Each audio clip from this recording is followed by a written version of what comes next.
नमस्कार, news 18 India देख रहे हैं आप। मैं हूं आपके साथ मोनिका ठाकुर। शुरुआत इस वक्त की बहुत बड़ी खबर हिमाचल की सियासत से आ रही है। बहुत बड़ी खबर यह है कि कांग्रेस के अयोग्य विधायकों में से एक राजेंद्र राणा ने बड़ा दावा किया है। उन्होंने सुखद सरकार के जल्द गिरने की बात कही है।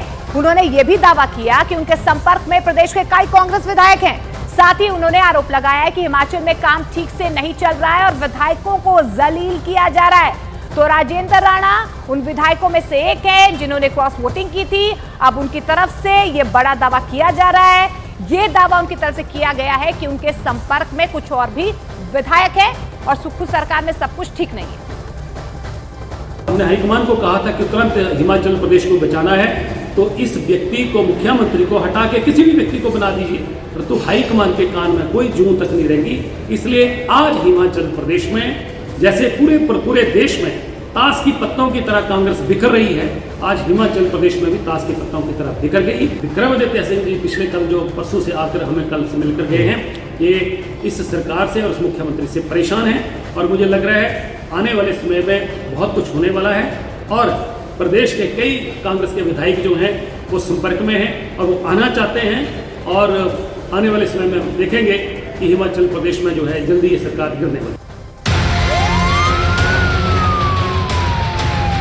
और इस बीच आपको बता दें, हिमाचल प्रदेश के मुख्यमंत्री सुखविंदर सिंह सुक्खू ने हिमाचल सरकार के जल्द गिरने के दावे को खारिज कर दिया है। उन्होंने पलटवार करते हुए कहा कि 80% विधायक उनके साथ हैं और उनकी सरकार 5 साल तक चलेगी। तो एक बार फिर से सुखविंदर सिंह सुक्खू की तरफ से ये बड़ा दावा किया गया है। वो बार बार यही कह रहे हैं, बीजेपी पर आरोप लगा रहे हैं कि वो उनकी सरकार को गिराने में सक्षम नहीं है। वो कह रहे हैं उनके साथ सभी विधायक हैं और 5 सालों तक ये सरकार इसी तरीके से चलेगी।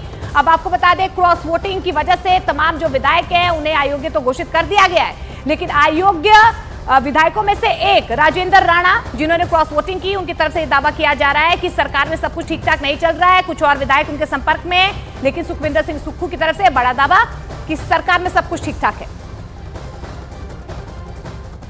जिसके साथ 80% MLA जुड़े हों, उससे बड़ा साथ क्या होगा।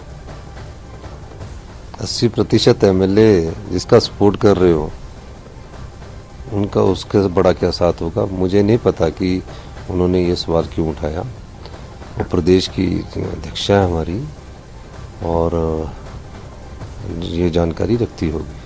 कुछ एक इच्छाएं मंत्रियों की जो गए, उनकी इच्छाएं पूरी नहीं हो सकी, संविधान के दायरे में पूरी हो सकती थी।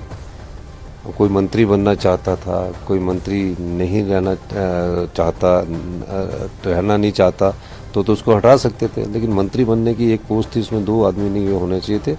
और मेरा कहने का मतलब कि अभी तो पूरी कांग्रेस हमारी जो रहे हैं वो इकट्ठी है और निश्चित तौर पर हमारी सरकार 5 साल चलेगी।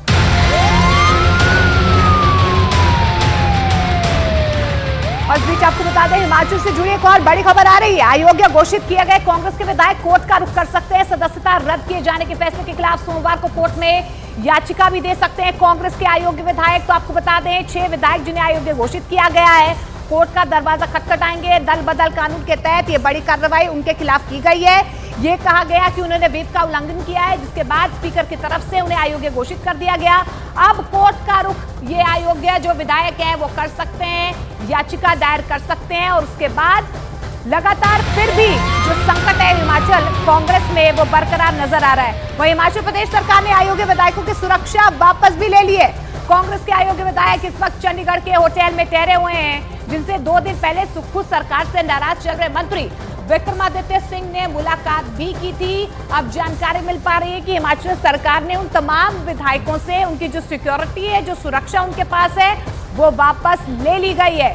तो ऐसे में अब देखिए तकरार जो है वो बरकरार है, मनभेद जो है वो एक बार फिर से नजर आ रहे हैं। लेकिन हिमाचल प्रदेश में कांग्रेस के 6 बागी विधायकोों को अयोग्य घोषित होने के बाद अब हिमाचल प्रदेश का समीकरण बदल गया है। आंकड़े बदलने पर अब क्या स्थिति है, आपको ग्राफिकली समझाने की कोशिश करते हैं कि सदन में मौजूदा स्थिति क्या नजर आ रही है। ये देखिए, कार्रवाई से पहले क्योंकि विधानसभा में 68 सीटें हैं, ऐसे में जो बहुमत का आंकड़ा था यानी कि मैजिकल फिगर वो 35 था, लेकिन कार्रवाई के बाद अब 62 रह गए हैं क्योंकि 6 को अयोग्य घोषित कर दिया गया है। बहुमत का आंकड़ा 32 हो गया है। तो ये अभी ना कहीं तस्वीर जो है वो हिमाचल विधानसभा की नजर आ रही है।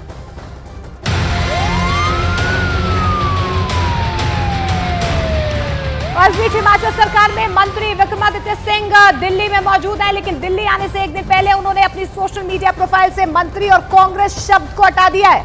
उन्होंने सोशल मीडिया प्रोफाइल से पीडब्ल्यूडी मिनिस्टर भी हटा दिया है और उसकी जगह हिमाचल का सेवक लिख दिया है। यही नहीं, उन्होंने आज राज्य सरकार की होने वाली कैबिनेट की बैठक से दूरी भी बना ली है, जिसका सीधा सा मतलब यही निकलता है कि विक्रमादित्य सिंह की नाराजगी सुक्खू सरकार से खत्म नहीं हुई है और हिमाचल में सियासी संकट और ज्यादा गहराता हुआ नजर आ रहा है।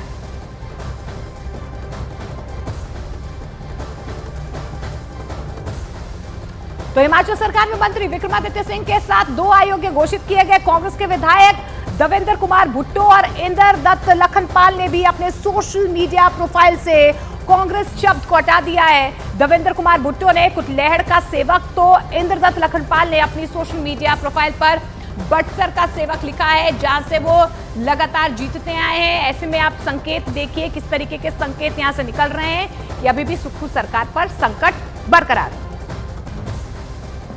तो देखिए, ग्राफिकली अब समझाने की भी कोशिश करते हैं कि विधानसभा के 68 सदस्यों में 6 सदन के सदस्य नहीं रहे हैं। वे दल बदल विरोधी कानून के दायरे में आए और उन्हें अयोग्य घोषित कर दिया गया। अब 62 बचे हुए हैं। अब आपको ये समझाते हैं कि हिमाचल में सरकार के पक्ष में कितने विधायक हैं और आगे क्या कुछ संभावनाएं बन सकती हैं। तो देखिए, कांग्रेस को 34 विधायकों का समर्थन फिलहाल नजर आ रहा है। विधायक नहीं टूटे तो कोई खतरा नहीं है। हालांकि देखिए, विक्रमादित्य अलग भी हुए तो सरकार पर खतरा यहां पर हो सकता है, क्योंकि उनके पक्ष में 34 है। बहुमत से 2 विधायक सुक्खू सरकार के पास ज्यादा हैं, जिसका मतलब यह हुआ कि अगर अब कांग्रेस का विधायक नहीं टूटा तो सुक्खू सरकार पर कोई खतरा नहीं होगा। लेकिन अगर सुक्खू सरकार से नाराज चल रहे विक्रमादित्य सिंह अलग हो गए और अपने साथ कुछ और विधायकों को तोड़कर ले जाते हैं तो सुक्खू सरकार में खतरा जो है वो बरकरार रहेगा। वही हिमाचल प्रदेश में सियासी उठापटक के बीच सुक्खू सरकार डैमेज कंट्रोल और विक्रमादित्य कैंप के विधायकों को अपने पाले में लाने में जुट गई है। सुक्खू सरकार ने रामपुर से विधायक नंदलाल को 7वें वित्त आयोग का अध्यक्ष भी बना दिया है। साथ ही उन्होंने कैबिनेट मंत्री का उन्हें दर्जा भी दे दिया है। तो आप देखिए कि किस तरीके से जो कैंप नजर आ रहे हैं, अलग अलग गुट नजर आ रहे हैं, उनमें से एक गुट के एक नेता को कैबिनेट दर्जा दे दिया गया है। उन्हें मनाने की कोशिश की जा रही है। इसके अलावा भी कुछ और विधायकों को बड़ी जिम्मेदारी सुक्खू सरकार की तरफ से दी जा सकती है, ताकि वो उनके पाले में आ जाए और टूट का खतरा जो है वो कम हो जाए।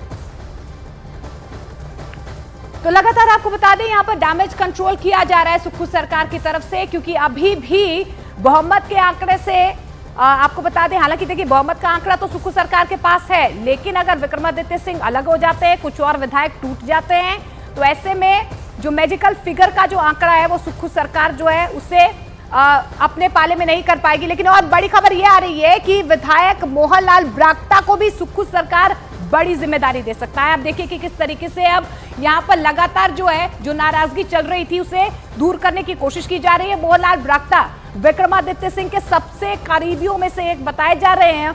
ऐसे में अब ये डैमेज कंट्रोल इस तरीके से हो रहा है कि विक्रमादित्य सिंह के जो करीबी है उन्हें कैबिनेट पद दिया जा रहा है और उन्हें बड़ी जिम्मेदारी भी दी जा सकती है। तो 2 तस्वीरें आप देख पा रहे हैं। सुखविंदर सिंह सुक्खू की तरफ से दावा किया जा रहा है कि सबसे ज्यादा विधायक उनके संपर्क में है। इधर विक्रमादित्य सिंह और उनके जो गुट हैं या यूं कहें जो कैंप है, क्योंकि विक्रमादित्य सिंह अब दिल्ली आ गए हैं। 2 और जो अयोग्य घोषित किए गए विधायक उन्होंने अपने प्रोफाइल से कांग्रेस भी हटा दिया है। और ऐसे में अब जानकारी यही मिल पा रही है कि विक्रमादित्य सिंह के कुछ और जो करीबी हैं उन्हें बड़ी जिम्मेदारी सुक्खू सरकार की तरफ से दी जा सकती है, ताकि एक बैलेंस बनाया जाए। जो डैमेज हो रहा है उस स्थिति को नियंत्रण में लाया जाए।